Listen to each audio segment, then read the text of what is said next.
India live और आपके साथ मैं हूं सलोनी शिवा। नजर डालेंगे आज के अहम खबरों पर।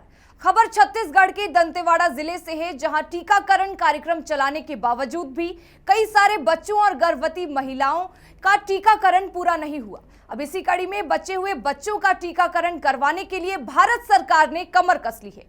टीकाकरण कार्यक्रम चलाने के बावजूद भी कई सारे बच्चे और गर्भवती महिलाएं हैं जिनके टीकाकरण पूरे नहीं हो पाते या कुछ टीके छूट जाते हैं। ऐसे में बच्चे या गर्भवती महिलाओं को टीका लगवाने के लिए मिशन इंद्रधनुष 5.0 एक सुनहरा अवसर है।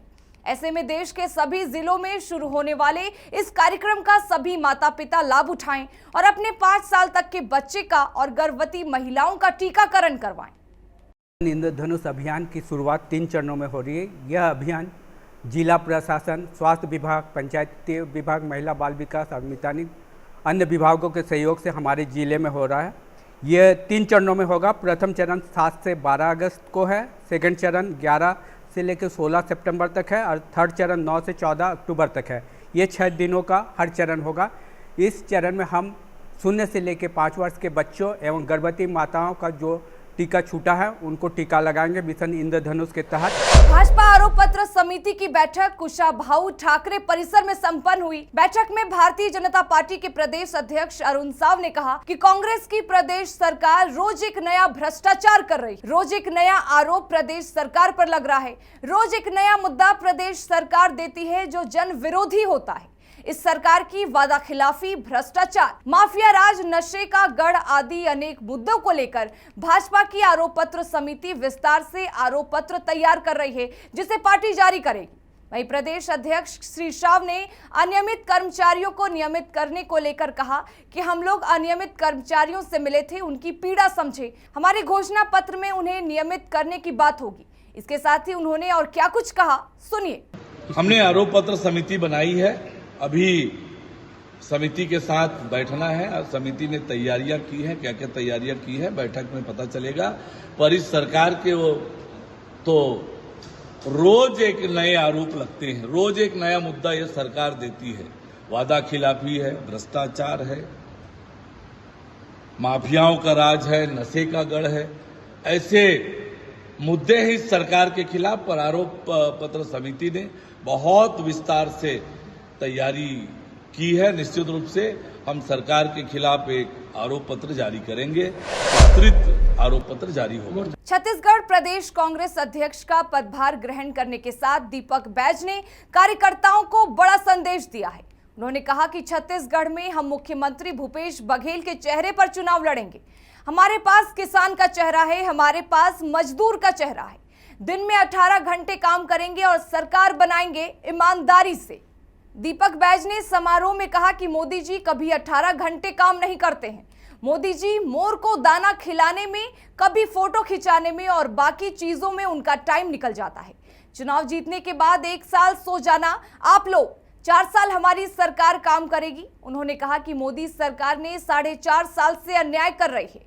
उन्होंने आगे कहा कि मोदी सरकार ने डराने का काम किया है, लेकिन कांग्रेस डरी नहीं। मुख्यमंत्री भूपेश बघेल ने डटकर मुकाबला किया है।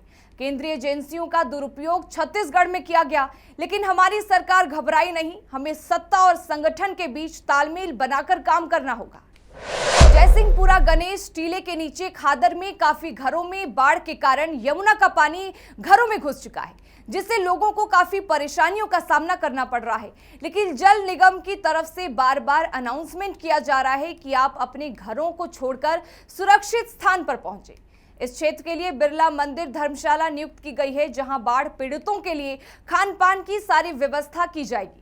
लेकिन ताराचंद गोस्वामी ने कहा कि धरातल पर ऐसा कुछ नहीं है। मैंने आज कंट्रोल रूम बाढ़ नियंत्रण दूरभाष पर बात की।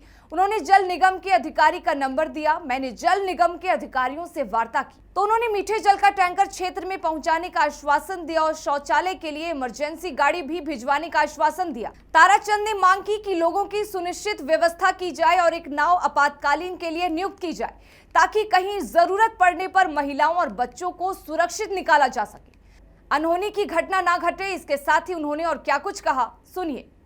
ताराचंद गोस्वामी, किसान गरीब मजदूर का प्रदेश अध्यक्ष, स्थानीय निवासी। यहाँ जब मैं रहता हूँ, पता चला कि भाई जमुना जी खादर ये जो गरीब लोग हैं बेचारे, प्रशासन ये तो कह रहा है, अभी लोगों से मेरी बात हुई कि आप जो है सुरक्षित स्थान पर पहुंचिए, आप बिरला मंदिर पहुंचिए, लेकिन कम से कम कुछ इस तरह की तो व्यवस्था हो इन लोगों के लिए, गरीबों के लिए। भाई पीने का पानी नहीं है, जब लाइट नहीं होगी तो पानी कहाँ से आएगा पीने के लिए। पानी आप देख ही रहे हैं कि बड़ी स्थिति में तेजी से दौड़ रहा है, आ रहा है, और आने वाला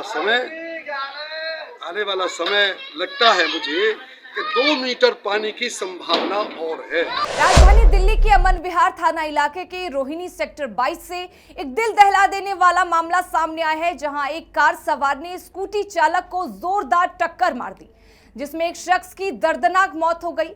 हादसा इतना भयानक था कि हर किसी की रूह कांप जाए। इस घटना का एक सीसीटीवी फुटेज भी सामने आया है, जिसमें साफ देखा जा सकता है कि किस तरीके से कार सवार ने स्कूटी सवार को टक्कर मार दी, जिसके बाद कार चालक कुछ दूर तक स्कूटी सवार को घसीटता भी रहा। यह पूरी घटना दिल्ली के अमन विहार थाना इलाके के रोहिणी सेक्टर 22 की है। फिलहाल पुलिस ने शव को पोस्टमार्टम के बाद परिजनों को सौंप दिया है। आरोपी कार चालक को गिरफ्तार कर लिया गया है और उसके खिलाफ आगे की विधिक कार्रवाई में पुलिस जुट गई है। वहीं इस पूरे मामले पर मृतक के परिजनों का क्या कुछ कहना है, आइए आपको सुनाते हैं। अच्छा ये बताइए, उनके घर में अब बता जैसा आपने बताया 4 बच्चे हैं, तो किस तरीके से कमाई का साधन क्या है? यही थे जी कमाने वाले, अब तो उनके पास है ही नहीं, बेचारे बेरोजगार हो गए। 4 बच्चे पढ़ते हैं जी।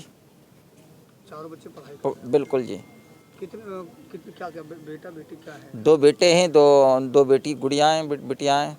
अब उनका परिवार का पालन पोषण किस तरीके? अब भगवान ही मालिक है जी, क्या कह सकते हैं। बता रहे कि पुलिस वालों ने भी काफ़ी बदतमीजी की थी, और किस तरीके जी की थी, मतलब यह उनके ऊपर तो कोई ज़्यादा वो नहीं किया था, मतलब यह आरोपी वैसे ही घूम रहा है जी जंगल में, बदतमीजी बोलने लग रहा है। उसके साथ में और डॉक्टर भी आए थे, वो भी कह रहे थे जी हम इलाज नहीं करवाएंगे, ना पैसे देंगे, ना हमको जो करना है वो करो जी अपना।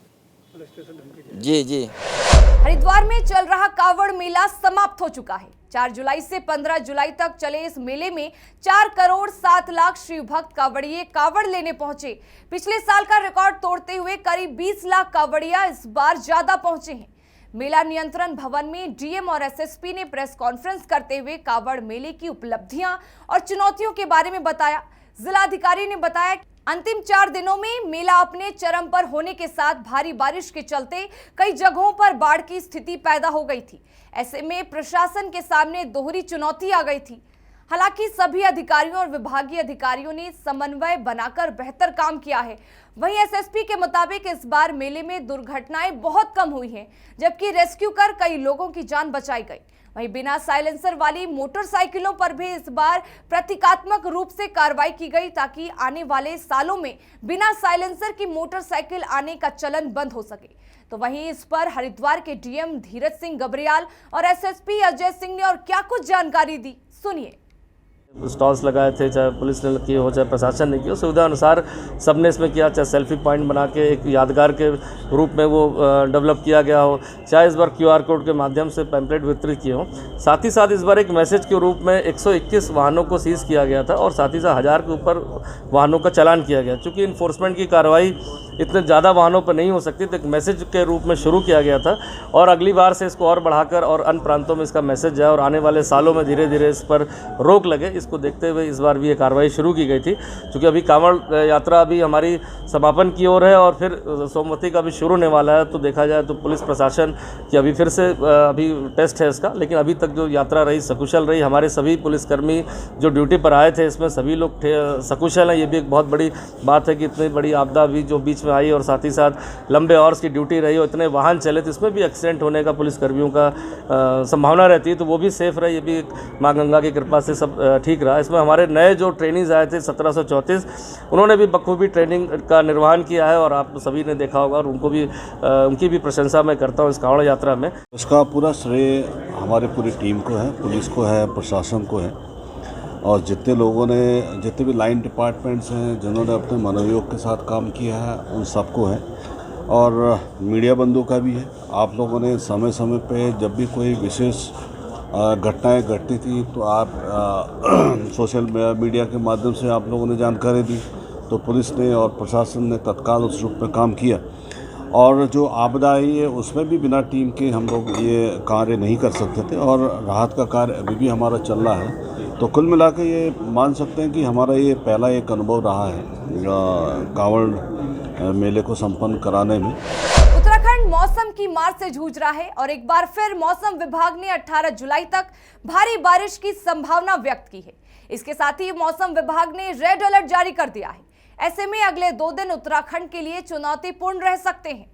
मौसम विज्ञान केंद्र ने सभी जिलों में तेज गर्जन और बिजली चमकने के साथ कई दौर की तेज बौछार की बारिश होने की आशंका जताई है। इस दौरान लोगों से यात्रा न करने और खुले स्थान पर वाहन और मवेशियों को न रखने की भी अपील की गई है। तो वहीं भारी बारिश को देखते हुए प्रशासन भी अलर्ट मोड पर आ चुका है। नमस्कार, मैं विक्रम सिंह, निदेशक मौसम केंद्र देहरादून से। उत्तराखंड के लिए मौसम की बात करें, आज 15 तारीख है जुलाई की, और जो बारिश की एक्टिविटी जैसे पहले भी बोला था कि 15 से आगे बढ़ने वाली है। तो आज अगर बात करें पूरे प्रदेश में अच्छी बारिश मिलेगी, हल्की से मध्यम। और जहाँ तक भारी या बहुत भारी बारिश की बात है तो उसमें हमारे जो गढ़वाल और कुमाऊं रीजन के निचले वाले जो डिस्ट्रिक्ट्स हैं तो उनमें ज़्यादा संभावना कि जिसमें कि देहरादून, टेरी, पौड़ी, हरिद्वार और कुमाऊं रीजन में नैनीताल, चंपावत और उधम सिंह नगर, तो इनमें हैवी से वेरी हैवी की संभावना है। और बाकी जो जनपद है उनमें भी कहीं कहीं पर हैवी रेंस देखा। कांग्रेस मुख्यालय दिल्ली में 5 चुनावी राज्यों यानी छत्तीसगढ़, मध्य प्रदेश, राजस्थान, तेलंगाना, मिजोरम के संचार प्रमुख, सोशल मीडिया प्रमुख और प्रचार की बैठक प्रभारी महासचिव केसी वेणुगोपाल और संचार प्रमुख जयराम रमेश ने बैठक की, जिसमें राज्यों के प्रभारी पीसीसी अध्यक्ष भी उपस्थित थे। इस दौरान बैठक में छग की प्रभारी कुमारी सैलजा, पीसीसी अध्यक्ष दीपक बैज, सुप्रिया श्रीनेत, पवन खेड़ा, मानिक टैगोर भी शामिल हुए। बता दें कि बैठक में सभी राज्यों के कामों की समीक्षा की गई, साथ ही रणनीति भी बनाई गई। बता दें कि 2.5 घंटे तक चली इस बैठक में निर्णय हुआ कि कांग्रेस आक्रामक शैली में चुनावी अभियान चलाएगी। फिलहाल इस बुलेटिन में बस इतना ही, लेकिन तमाम खबरों के लिए बने रहें हमारे साथ और देखते रहें न्यू इंडिया लाइव।